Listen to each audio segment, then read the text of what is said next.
Hello and welcome. This is a drink called how to make carbonated Decaf Coffee Forever Blackberry. First thing you gotta do is you open up this Decaf coffee mix with chicory. You pour it into this mug.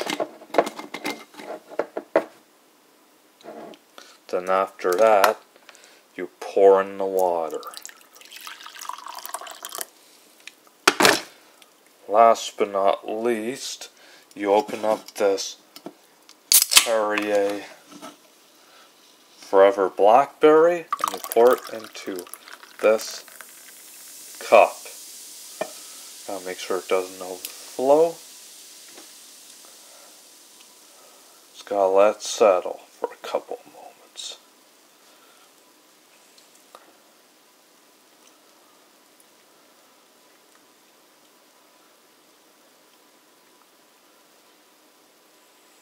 That's right, let the bubbles settle or the foam.